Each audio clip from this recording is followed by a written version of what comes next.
জীবনানন্দ দাশকে রূপসী বাংলার কবি কেন বলা হয় জানেন?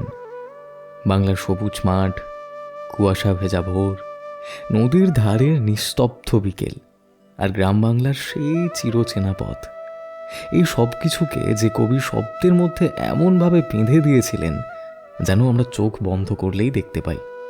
তিনি হলেন জীবনানন্দ দাশ।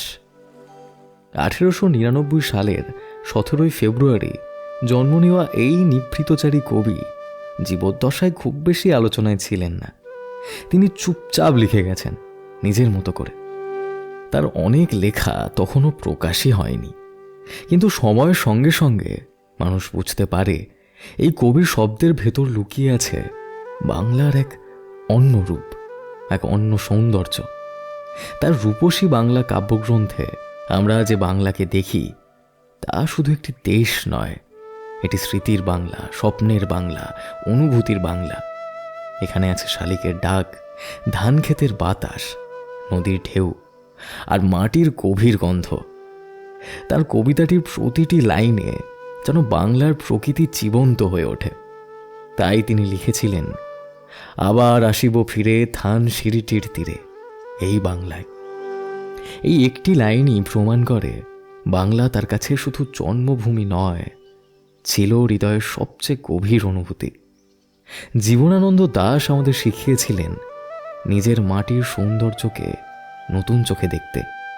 তিনি দেখিয়েছিলেন বাংলার সাধারণ দৃশ্য কত অসাধারণ হতে পারে যদি আমরা অনুভব করতে পারি।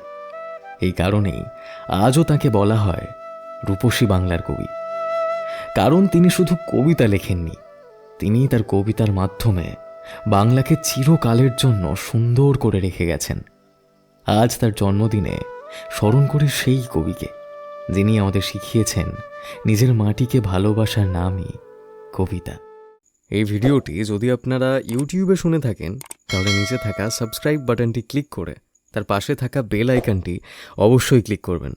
আর যদি আপনারা এই ভিডিওটি ফেসবুকে শুনে থাকেন তাহলে উপরে থাকা ফলো বাটনটি ক্লিক করে আমাদের পাশে থাকবেন। ধন্যবাদ। বিশদে জানতে এখনই ডাউনলোড করুন আমাদের অ্যাপ বাংলা ক্যালেন্ডার 2026।